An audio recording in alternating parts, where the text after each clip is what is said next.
अगर कोई ये कहता है स्त्री उन पापी है, तो सबसे बड़े महात्मा श्री सुखदेव जी सबसे बड़ी महिमा का गान गोपीजनों का करते हैं, तो स्त्री शरीर में ही है। वर्तमान में सबसे बड़ा सरस चरित्र इन महाभाग्यवती वैष्णव देवियों का ही आया है, चाहे भूप भक्तों में भूप रत्नावती जी, चाहे माता सबरी, जिधर भी दृष्टि डालो। आज अभी कुछ समय पहले पूज्यपाद श्री हरि बाबा और उड़िया बाबा के बीच में अगर सिंघनी की तरह कोई सुशोभित होती थी तो आनंदमयी माता शोभित होती। बड़े बड़े परम हंसों के बीच में आसन मिलता था आनंदमयी माता का। राधा बाबा कहते थे जब माता मेरे सामने होती थी तो लगता था साक्षात जगदम्बा बैठी हुई है। कोई अगर ऐसा कहता है कि स्त्री पाप योनि है तो वो मूढ़ ही है, क्योंकि कोई ऐसा पैदा नहीं हुआ जो स्त्री से पैदा ना हुआ हो, चाहे राम हो चाहे कृष्ण हो।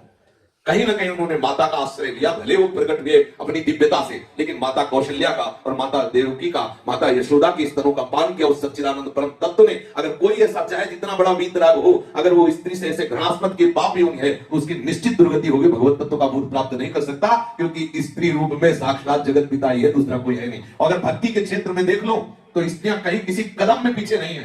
त्याग तपस्या में देख लो, आप धर्म में देख लो, ऐसी आज तक कोई ऐसा पुरुष महात्मा नहीं हुआ जो धर्मराज की खोपड़ी को बदल सका हो, और एक पतिव्रता सावित्री ने धर्मराज को हिला के रख दिया। आज तक कोई ऐसा महात्मा पैदा नहीं हुआ जो भगवान ब्रह्मा विष्णु महेश को अपने अधीन कर लिया हो। एक पातिव्रत धर्म के भजन के प्रभाव से देवी अनसुईया ने ब्रह्मा विष्णु महेश को 6-6 महीने के पालक बनाकर अपने आप पालने में झुला दिया। अगर कोई नारी को कोई साधारण समझे तो बिल्कुल गलत है। नारी जैसी कोई महान शक्ति नहीं। कोई भी कितना भी बड़ा वैरागी हो कभी ऐसा नहीं बोल सकता कि स्त्री निंदनीय है। अगर स्त्री निंदनीय तो तू कहां से आ गया, आसमान से पैदा हुआ क्या?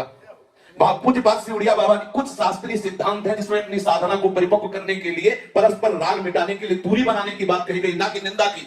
जिस तरह उड़िया बाबा का नियम था कि वो स्त्री दर्शन नहीं करते थे, वो ब्रह्मबोध के लिए बाबा के सामने अगर कोई माता बहन चली जाती तो पर्दा कर लेते थे। तो रामकृष्ण परमहंस जी की जो प्रिया थी भैया शारदा, उनकी सेवा में रहने वाली 2 सखियां थी। बाबा का नाम सुना, दर्शन करने के लिए गई तो बाबा के अनुचरों ने रोक दिया। तो उन्होंने कहा कि या तो डायरेक्ट हमसे बाबा बात करें, नहीं तू नहीं रोक सकता। अब वो तो देवियां थी, कैसे उन किसी की सामर्थ्य को हाथ पकड़ ले। सीधे उड़िया बाबा के पास गई, उड़िया बाबा ने ऐसे पर्दा कर लिया। तो उन्होंने कहा महात्मा मैंने तो सुना है कि तुम ब्रह्मबोध संपन्न हो, यदि ब्रह्मबोध संपन्न हो तो ब्रह्म के सिवा कोई है नहीं, तो किसके लिए पर्दा? और अगर ब्रह्मबोध संपन्न नहीं तो आकाश से नहीं पैदा हुए, किसी मां से पैदा हुए होंगे, फिर ये कैसा पर्दा? बाबा ने हटा दिया, चला और जीवन भर के लिए हटा दिया। और सबसे तो अगर ये कोई कहता है स्त्री पापी योनि है तो उससे हम प्रार्थना करके पूछ सकते हैं कि क्या गोपियों से भी बड़ा कोई परमहंस हुआ इस सृष्टि में?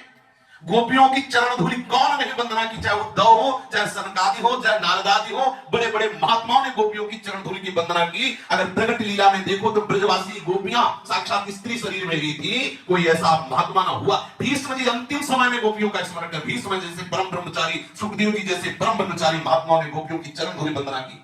दंडकारण्य के ऋषि इसी धोखे में रह गए और भगवान राम की कृपा का वो अतनिक वीर वो न कर पाए। और सबरी माता को भगवान श्री राम का वो दुलार प्राप्त हुआ कि आज सब जस गान कर रहे हैं। सबरी माता का जो यश गान किया गया है, रूप की न साधना की, क्या केवल अपने गुरुदेव के वचनों पर दृढ़ विश्वास और भगवान के चरणों का आश्रय। तो महामहिमामयी सबरी की भक्ति प्रकाशित हुई। भगवान श्री राम जाकर के सबरी, सब जगत जानते हैं कि सबरी जी के स्वाद लिए हुए बेरों को ठाकुर ने पाया। ऐसा कैसे कोई कह सकता है कि स्त्री निंदनीय है? अगर स्त्री निंदनीय है तो कोई है ही नहीं, जो है सो स्त्री से है।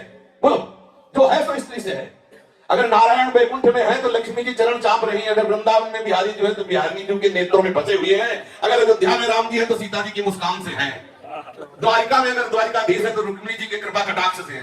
पक्की बात मानो। अगर महादेव जी जैसा बैरागी है तो अम्बा के समीप है। भाई कैसे, अगर स्त्री पापी योनि है तो कैसे हो सकती है?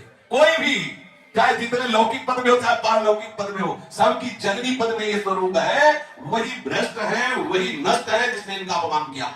शास्त्रों में मर्यादा बनाई गई है राग रहित होने के लिए, ना कि इनके प्रति निंदा करने के लिए, ना कि इनकी अवहेलना करने के लिए, ना कि इनके। अगर ये पाप योनि है तो महात्मा कहां से पैदा हो गया? क्या पाप योनि से कोई महात्मा पैदा होता है? इन्हीं के वंशाय स्थल के अमृत में दूध को पीकर ही कोई परमहंस बना, चाहे जो जितना त्यागी बैरागी हो। और रोटी भी इन्हीं के हाथ की मिलती है, कहीं भी मधुकरी मांगो इन्हीं के हाथ की मिलती है। और सही मानो तो साक्षात प्रभु ही दोनों रूपों में विराजमान है। स्त्री पुरुष का भेद तो केवल हमारी माइक वृद्धि के कारण है, वही सच्चिदानंद प्रभु।